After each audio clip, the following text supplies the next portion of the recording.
What do you say, YouTube? How you doing? Welcome to another episode of the Silver and Gold Stack Attack. And as always, a quick thank you for the amazing support for the channel, which makes you a part of the best damn community here on YouTube, without a doubt. So many of us are very familiar with Morgan silver dollars, but there doesn't seem to be much middle ground on them. Some love them, some hate them. I find your lack of faith disturbing. And I get it. You're paying a premium on a numismatic coin that has only a little over 3/4 of an ounce of silver in it. But as any Morgan fan will tell you, it's not just about the silver content. It's about the history. It's about the numismatic aspect of it. And today's video, I'll give you a brief intro on the history of the Morgan silver dollar, how the design came about, some mintage facts, the identity of the model who portrayed Miss Liberty, and some great reasons to collect Morgan silver dollars. So grab your beverage of choice, and let's go ahead and roll this thing.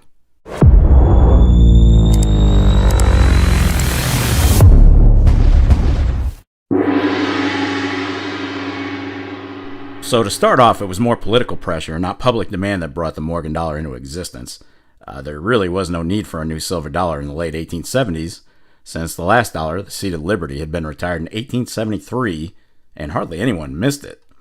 Now, the Comstock lode in Nevada was producing huge quantities of silver, with ore worth $36 million being extracted annually. And if you want to put that in perspective, $36 million back in 1878 would equal around $1,132 million today. So definitely not chump change. And as a result, the silver forces in Congress, led by Representative Richard Silver Dick Bland, yes, that was really his nickname, out of Missouri, he finally succeeded in winning authorization for a new silver dollar when Congress passed the Bland-Allison Act on February 28, 1878. And this act required the Treasury to purchase at market levels between 2 million and 4 million troy ounces of silver bullion every month to be coined into dollars. This amounted to a massive subsidy, coming at a time when the dollar's face value exceeded its intrinsic worth by nearly 10%. All right, let's go back to November 1877, about 4 months before the passage of the Bland-Allison Act. At that point, the Treasury saw the handwriting on the wall, and they started making preparations for a new dollar coin. And Mint Director Henry P. Linderman ordered Chief Engraver William Barber and one of his assistants, George T. Morgan, to prepare a pattern of dollars under a contest where the best design would win and be used on the new coin. Now, Morgan was a talented British engraver who'd been trained by the Royal Mint, and he'd been hired by the U.S. Mint in 1876, and Linderman was confident he could come up with an aesthetically sharp design, because basically the public was turning apathetic towards the design of the coinage. They wanted something a little bit more. But here's where the story takes a twist, guys.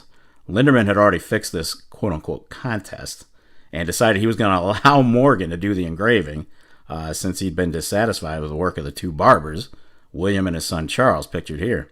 So after the choice was made in favor of Morgan, he began to work on designs intended for the new silver dollar.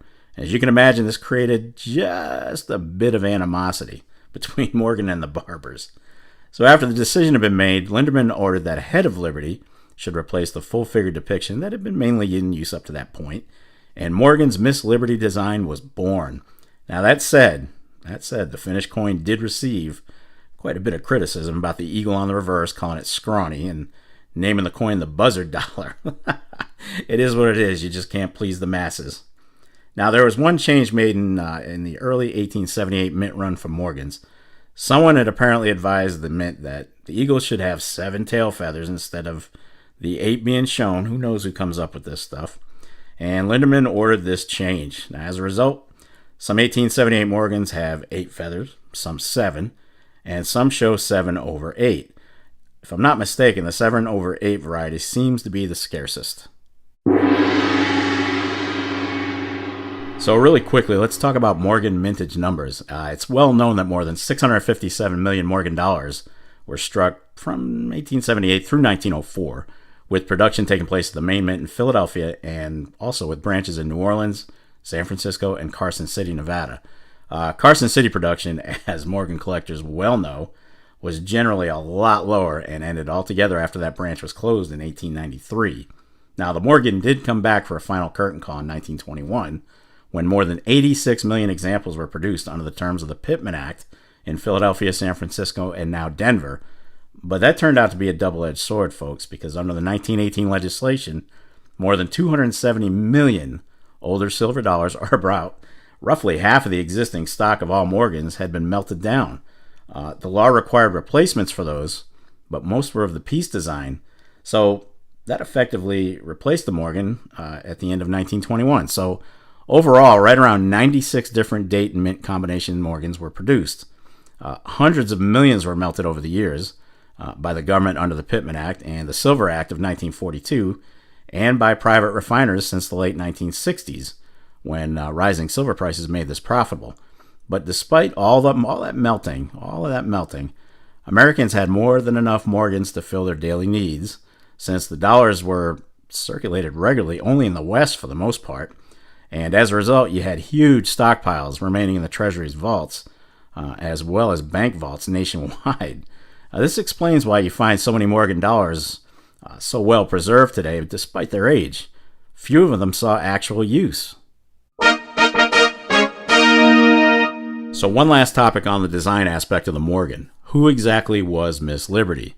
Well, due to the insane pressure being applied from director Lindemann, Morgan was feeling the heat, so he decided it was important to use a live model to create the Goddess of Liberty. And his search for that perfect model eventually led him to 19-year-old Anna Willis Williams. Now, Morgan was really impressed with her Greek-looking profile, stating that it was the most perfect he'd seen in England or America, with her blonde hair, blue eyes, and prominent nose structure. Now, one condition of her sitting for Morgan was that she wanted her identity to be kept secret. She didn't want to be known. She didn't want to be any kind of a public figure. But it was leaked out shortly after the dollar was released. Her ID got out. And the new fame really perturbed Williams. It really did, since she started receiving thousands of letters and visits both at her home and her workplace. Now, she preferred not to talk about her modeling work with Morgan and dismissed it as an incident of her youth. Ironically, she'd had second thoughts about doing the project in the first place. Seriously, she didn't want to do it. And Morgan had a hell of a time convincing her to pose for his coin design. I mean, you have to take into consideration that back then it was considered, think about the time frame now, it was mildly scandalous in 19th century America for a young girl to be employed as an artist model. But eventually, Anna's friends persuaded her to take part in the project, and the rest is history. Now, in the years following her image being on millions of coins, Anna took up a career in education, eventually landing a position as a supervisor of Philadelphia's kindergarten schools. Now, she'd been offered, up to that point, countless acting gigs, turned every one of them down. Not one. She didn't want to do it. And although she'd been engaged once, marriage never took place, most likely due to the public still hounding her. I mean, she was on a circulating coin. That's about as close to a rock star as you could have gotten back then. Anyway, long story short, Anna retired in 1925, dying of injuries after a debilitating fall on April 17, 1926, alone in her bed. An American icon, lost forever. So we're getting ready to close this video out, but before we do, I'd like to go over some great reasons to stack Morgan silver dollars. Some of the pros are history. When you hold one of these, you're holding American history in your hand for the most part. Think about all those Old West icons who were around when these coins were minted and circulating. And then your mind will start to drift into one of them possibly owning it at one time or another. I'm your huckleberry.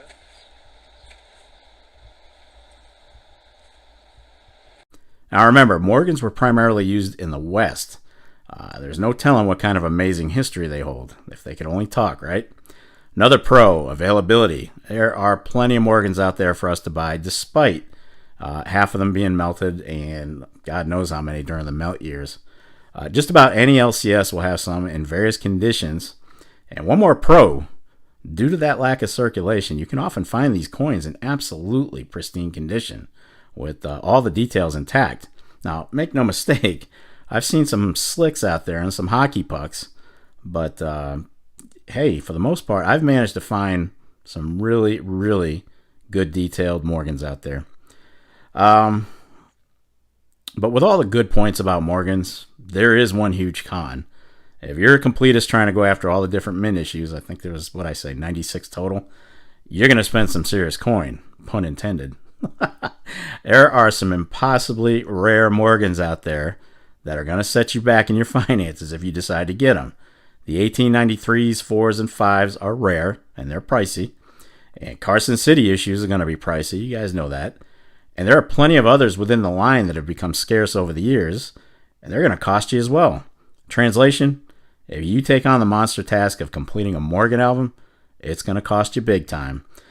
Just as an FYI, I prefer loose Morgans for my albums. I don't really chase slabs. I do have a couple of slab key dates, but not many. This one's my favorite, the 1878. I at least wanted a nice 1878 slabbed because it was the first year. So that's the one exception I'll make. All right. There you have it, folks. Now, to me, Morgans are a fantastic coin to dabble in if you're interested in the numismatic side of our hobby. Even though they weren't popular with folks when they were issued back in the day, I mean, can you imagine walking around with 10 of them in your pocket and be dragging your pants down? These really started taking off in the 60s as major collectibles. I love looking through a bin at an LCS trying to find dates that I need, and well, it's always rewarding to fill another hole in that album. And again, Morgans are not a stacking coin because the silver content is pretty secondary to them when it all comes down to it. You don't really stack Morgans, but you do collect them. Anyway, be sure to leave a comment down below and let me know what your thoughts are. You guys know I love going through them, so make sure you sound off. And that's going to wrap it up for this episode of the Silver and Gold Stack Attack. If you made it this far, well, kudos to you. I'll definitely catch up with you in the next episode, but in the meantime, you know what's up. What do you want to do with your life? I want to stack.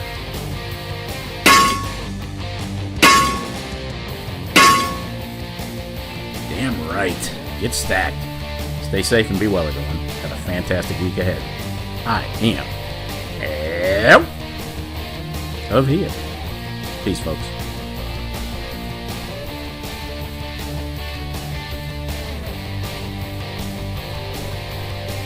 You're still here? It's over.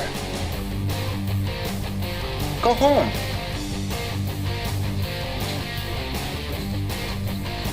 Go. Oh, yes. And what was that beginning, middle, and end part again?